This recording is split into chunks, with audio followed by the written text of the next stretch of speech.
Welcome to the edNewsstand podcast. I'm your host, Troy Reynolds. This is Season 3, Episode 28 of the podcast, and the episode is titled Pocket versus Instapaper. This is the fourth episode in my series of online bookmarks, and I'm doing these two websites together because they are very similar yet have a few subtle differences that might make you choose one over the other.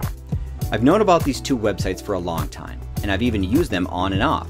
But what makes them useful is their ability to save articles that you found on the internet, tag or sort those articles into folders, and also add notes to the articles that you found. Finally, each website will suggest other articles to you based on things that you've already saved. The more articles that you save, the better the algorithm will be at suggesting resources. But let's not waste any more time. Let's dive in.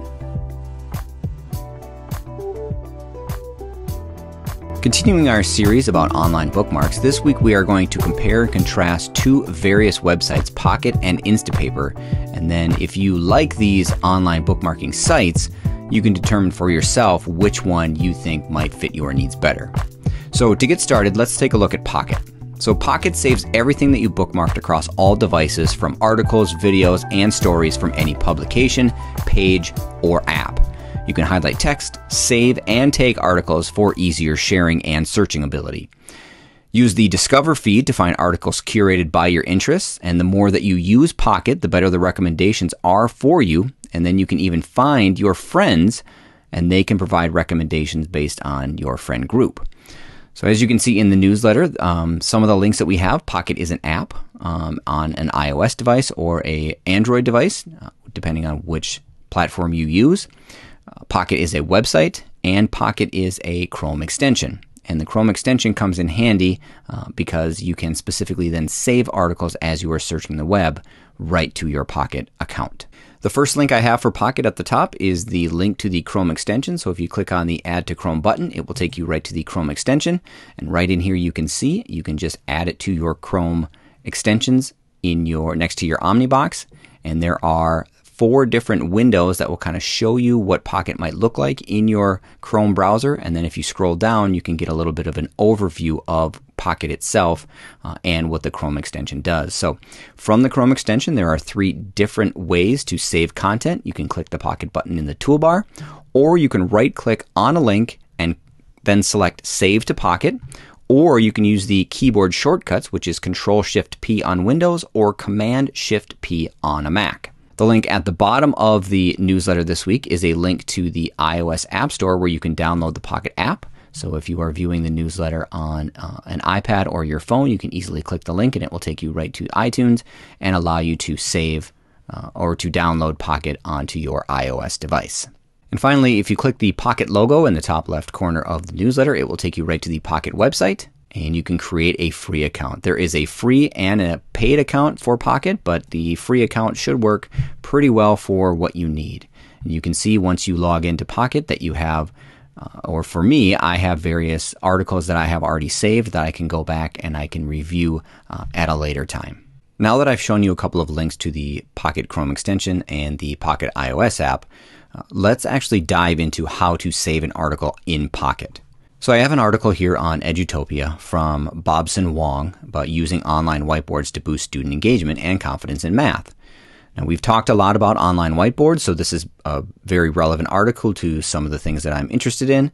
So I'm on the site, I have Edutopia. Now Edutopia has a feature that I can curate my own things on their website, but then I have to go to their website to find the articles that I have saved. But if I want to save all of the articles that I find across all kinds of platforms, I can just do that easily right through Pocket. So I'm on the website, I go up to my little Pocket icon in the Chrome extension bar, and I click the Save to Pocket. Now the page is automatically saved, and right in here I get pop-ups that say people also saved, and then it gives me some suggestions on articles, and I have a little save button underneath each article that I can easily add those articles to Pocket. I can also, underneath where it says page saved at the top, I can add tags. So maybe I want to add the word online whiteboard, and I just hit enter, and now I have added a tag to this article, so it's easier for me to find when I search within Pocket itself. So now that I saved the article in Pocket through the Chrome extension, it also said when I was looking at the Chrome extension that I could save the Pocket by right-clicking on the article website. So let's show you that. If I right-click on the article, you can see that I can copy, I can print, but right here I can save to Pocket. So I click Save to Pocket. Again, it pops down from the extension in the Chrome extension bar up next to my Omnibox, and the page has been saved. After a few seconds, the page saved goes away if I decide I don't want to add a tag.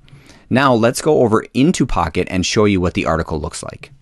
So now I'm in the Pocket dashboard, and you can see here is the dashboard of all of the other articles that I have saved in Pocket. And right in the top left corner, because they are dropped into Pocket based on when you save them, then it says right here, comes from edutopia.org, talks about online whiteboards. Right underneath that, I have 4 options. I can favorite this by clicking the star. I can archive the article by just removing it from my dashboard and putting it into the archive folder. I can add more tags, or I can delete the article. If I go all the way over to the edge, I have the 3 ellipses there. I can open the menu. I can easily share out the article. So if I click share, I can share it on Facebook, Twitter, LinkedIn, Reddit. I can also put some comments in here. So if I decide to connect my Pocket with other friends that might be using the same platform, I can easily put pockets in here so when they look at my articles that I have saved, they can see some of the comments that I might have and that I'm recommending this article to my friend group.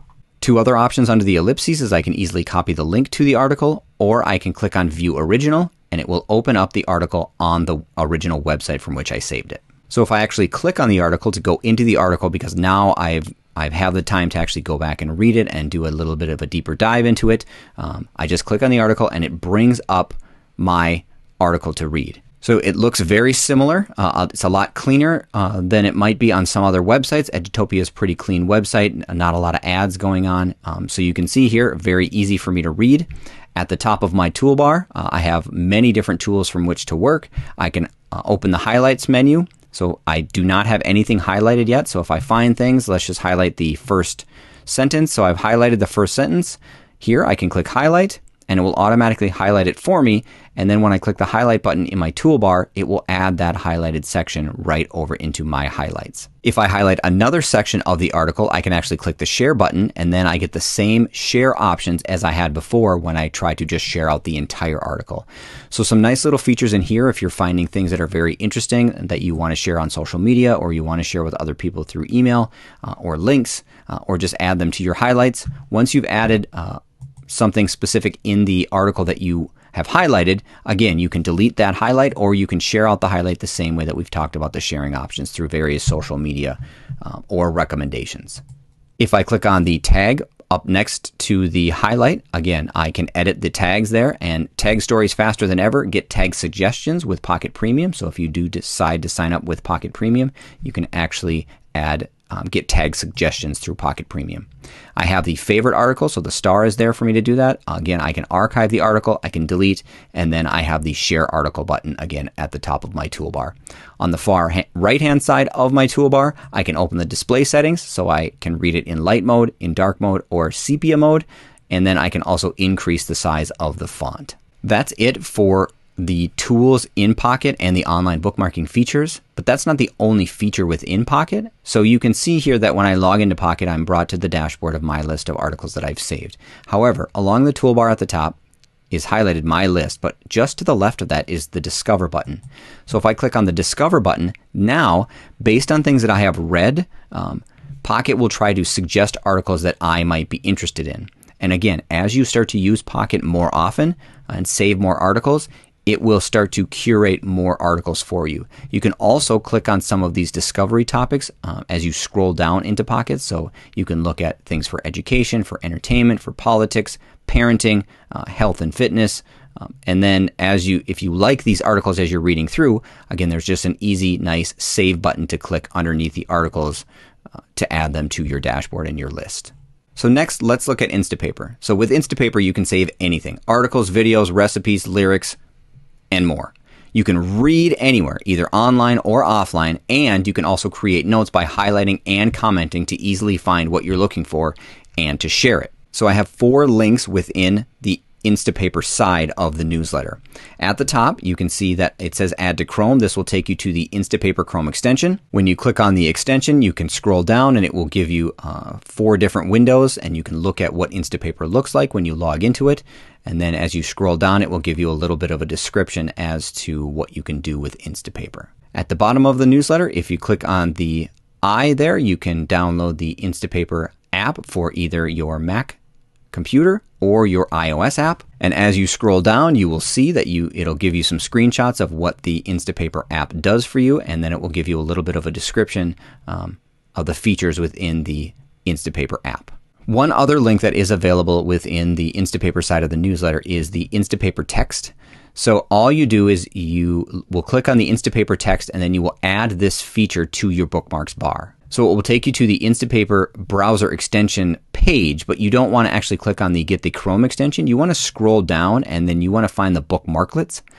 So there are 2 different bookmarklets that you can add. So you can, if you have installed the Chrome extension, you don't have to worry about clicking or installing the Save to Instapaper bookmarklet. But I would recommend going down and finding the Instapaper text bookmarklet, because what that does is it converts any compatible web page into a beautifully designed Instapaper view article right in your browser, which means it gets rid of all of the clutter. So if you're reading an article on a website that has a lot of ads and things on the side, and you click on the Instapaper text, it will automatically clean up all of those features and just give you a nice, easy article to read. And all you do is you click on the bookmarklet and you just drag it up into your toolbar. And as I hover over it, I get a little bar that drops down at the top of the website that says click and drag to your bookmarks bar. And you can see up in my bookmarks bar that I have the Instapaper text, and I've actually installed the bookmarklet to show you how that's going to work as well. The last link in the toolbar, if you click on the I in the top right corner of the newsletter, it will take you right to your Instapaper account. Now, many years ago, I would say 7 or 8 years ago, I had Instapaper and I used Instapaper quite a bit. And then I think I fell off from using it, and it must have reset my account completely because I don't have any articles in there. I have the one article in here from Mental Floss that I was using kind of as a demonstration and something that I kind of found interesting about Control-Alt-Delete. But I don't have hardly any articles in here like I did in Pocket, because Pocket didn't delete my account or archive all the articles in my account. So this is what Instapaper looks like. It's very similar to Pocket. You'll be able to see all of your articles listed here. They are listed in a list format instead of in an icon format like they were listed on Pocket. But again, everything's going to be the same in here. So let's look at how to save an article in Instapaper. We're just going to save the same article so you can see kind of the difference in what it looks like. So I'm in the article here on Edutopia. So a couple of things with Instapaper I'm going to do from the bookmarklet. So first I'm going to click on the Instapaper text and show you what that looks like. So I clicked on Instapaper text, and you can see now that it cleans up the article even a little bit more, makes it very, very easy to read. And I get a couple of tools. I have the Save to Instapaper link right at the top right-hand corner. I can change the font settings, so I can change some of the colors of my background. I can change what the font looks like, and then I can increase, decrease the size and or the text. And I also do have a share button. If I click the share button, I can share it through the article through email. So if I click on the Save to Instapaper bookmarklet, that will automatically here bring me to another page that says and walks me through how to save it to my Instapaper account. It is like a secondary link. That is why I don't really recommend the Instapaper bookmarklet in your bookmarks bar. I would much prefer for you to use the Instapaper Chrome extension. So let's look at the Instapaper Chrome extension. If I go up to the little I in my Chrome extension toolbar, I click on the I, and it automatically saves the article to Instapaper. So the difference here is that with Pocket, it allowed you to tag the article right when saving it to Instapaper, but when you click on Instapaper, it does not allow you to do that. It just automatically saves the article to your account. One other way that I can save an article is I can right-click on the article, and I can do Save to Instapaper, and it will automatically save to Instapaper. So 3 different ways for me to take an article and move it right to Instapaper. So now that I'm in my account, we can look at Instapaper and some of the tools and features within on the website, okay? So on the left-hand side, underneath the logo of Instapaper, I have the home, which will list all of the articles that I've saved. All of the articles that I have liked, I can find those very quickly. I can look through my archived articles. Any videos that I might have saved are listed differently and grouped differently, so I can go over there. Any notes I make, I can search those, and then I'll get to browse here in just a moment.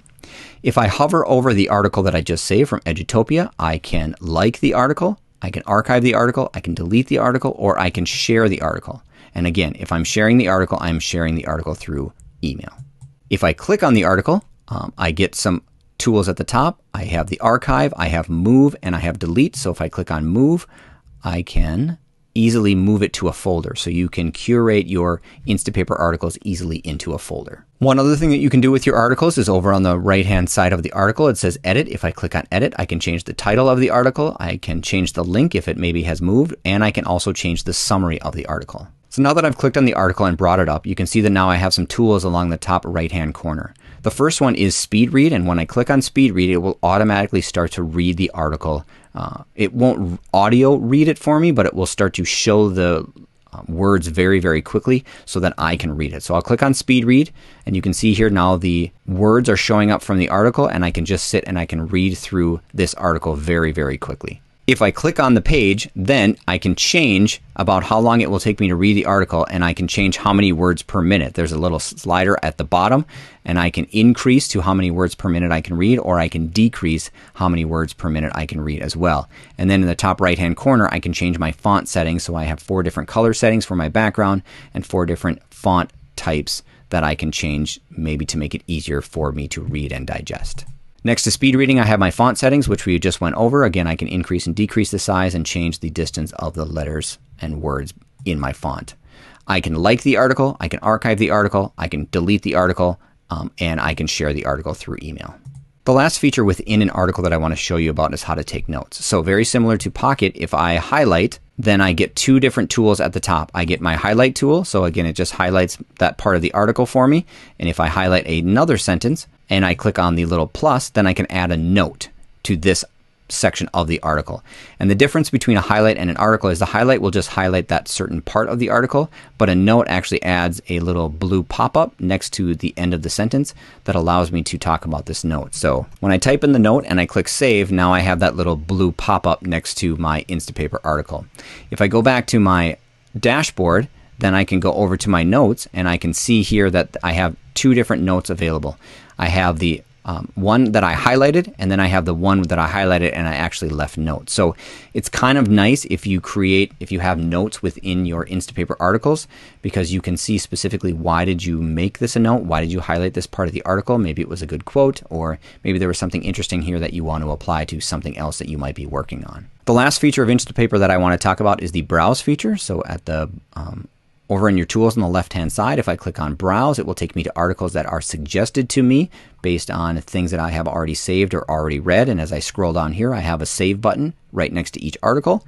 If I find an article that I really like, I can click on the article and it will take me to that specific website and that article, and I can read through the article at that time. Those are the online bookmarks, Pocket and Instapaper.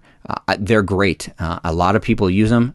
They have some wonderful features in them, but some different features. So it really depends on what you like, how you like your layout, what you like in your tools, and the free and the premium version. The premium version is very cost effective. So if you decide you want to upgrade to the premium features of either Pocket or Instapaper, very inexpensive for you to use some of those features throughout the year. So I encourage you to explore these resources a little bit more and see which one maybe fits your interests better or your needs. But again, wonderful resources and perfect for the online bookmarking that we have been talking about. That's it for this episode of the edNewsstand podcast. I really appreciate you listening to the podcast or watching the video version on YouTube, because I know your time is valuable. Please check out the resources in this week's newsletter from Pocket.com and Instapaper.com. For more EdTech resources, you can follow me on social media. You can find me on Twitter at ReynoldsTroy, or on Instagram, TikTok, and Pinterest at edNewsstand. If you're listening on any podcast platform and would like to hear more, like and subscribe to receive updates and have any new episode automatically downloaded for you. You can also revisit my previous episodes on any major podcasting platform like Spotify, Anchor.fm, Apple Podcasts, iHeartRadio, or Google Podcasts. If you're watching the video version on YouTube and would like to see more, please like and subscribe to receive updates anytime I post a new video to my channel. If you'd like to download my app to have my podcast and newsletters right on your smart device, please check it out at ednewsstand.glideapp.io and save it to your home screen. If you don't want the app but would like to check out my resources, please visit my website at ednewsstand.weebly.com. This is Troy Reynolds, and this is the Ed Newsstand Podcast, hoping you were able to take away at least one idea for your classroom. Please be safe. Until next time.